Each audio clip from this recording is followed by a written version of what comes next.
Yuji Itadori unlocked Benevolent Shrine. Our MC, Yuji Itadori's domain is the most unique of all. To begin with, we know Yuji's potential is so insane that it can be compared to Sukuna himself, since he has immersed in Sukuna's curse energy for so long, and his father turned out to have the soul of Sukuna's twin. Plus, the dude lived inside his body for a few months. Yuji is essentially a special grade with the experience akin to the king, even killing the dude eventually. We see this when he demonstrated a modern and refined version of Sukuna's curse technique, using it as a scissor instead of chaotic slashes Sukuna dishes out. This is because curse techniques depend on a sorcerer's interpretation of them. Hence, Yuji's Benevolent Shrine is basically soul dismantle being struck at the person non-stop, inflicting not only physical damage but soul damage. This is very overpowered because the soul cannot be repaired via reverse curse technique. The only way you can is if you understand the contours and shape of the soul, which by the end of JJK's manga, only Mahito, Sukuna, and Yuji could. Even so, the king admitted when Maki slashed his heart with the soul katana affecting his own, it was taking much longer for it to heal with reverse curse technique. Therefore, he had to resort to pumping the heart manually. Yuji's output without even the domain expansion powering it up is exceptional because multiple dismantles made Sukuna vomit his fingers and cause severe damage, where he knew if he tanked a few more from Yuji, he was guaranteed to die. No other person during the raid boss fight, except for Gojo, has made Sukuna even admit a slight chance that they could kill him. Sukuna has the strongest output and durability in the entire verse, so that tells us Yuji's regular dismantle would annihilate 99% of other characters, since they wouldn't know what to do. I'm confused right now, G. Its function works just like Sukuna's, so even if the person activates simple domain, they would have to maintain it constantly whilst dealing with him and the constant slashes that will be flying around. This makes it superior to others such as Naoya's domain, for example, that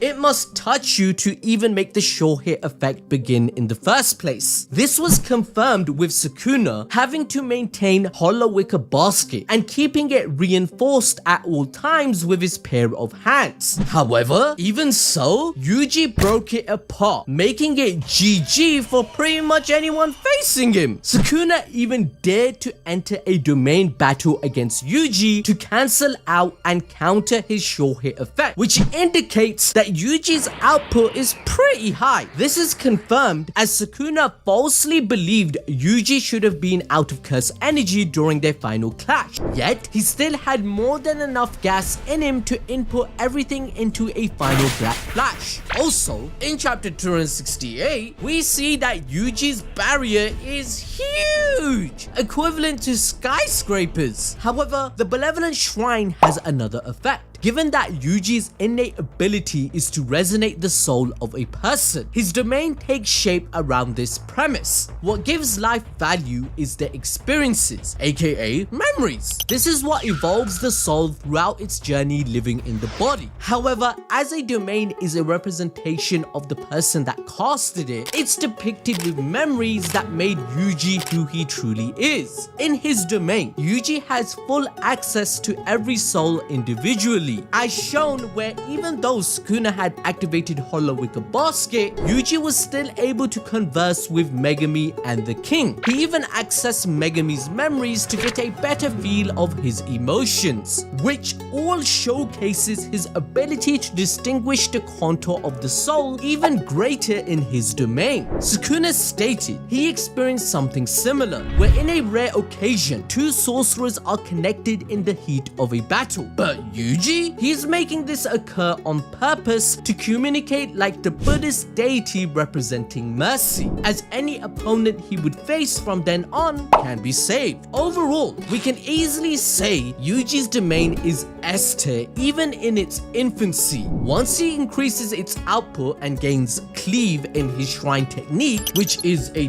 different slashing ability that adjusts itself depending on the target's toughness and curse energy level to cut them down in one fell swoop. Even Sukuna's full maximum output of cleave damage the likes of Gojo. So Yuji's domain can potentially be better than Sukuna's malevolent shrine, as it also affects the soul and even contested to be the strongest in the entire series, just like a certain someone.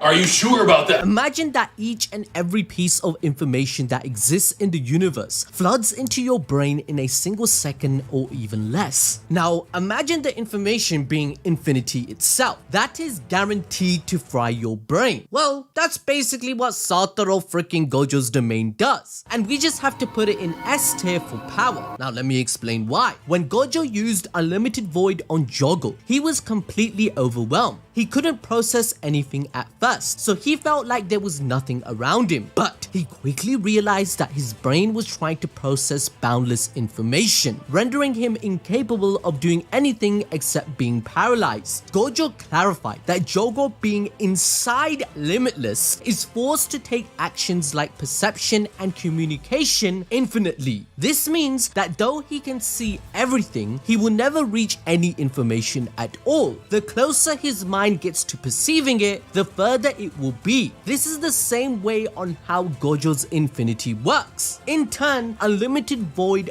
basically destroys the brain. So no wonder that this domain is extremely lethal, because even 0.2 seconds worth of exposure sent people in Shibuya into rehabilitation for 2 months. In fact, it's so overpowered that Sukuna, the king of curses himself, admitted that it was a pain in the ass and he had to get rid of Gojo's most powerful weapon just to have the conditions to win the battle. The refinement and power output of it also matches the king of curses, meaning that it will win in a domain battle against 99.9% of other sorcerers that try to challenge him. Now, despite incurring brain damage, Sukuna knew the only way to counter Gojo's domain was to fight it with his own. Even in this, they both hit a stalemate of sorts. Thus, Sukuna even had to use Yuji's memories, Mahoraga, and Megami as a shield to overcome this huge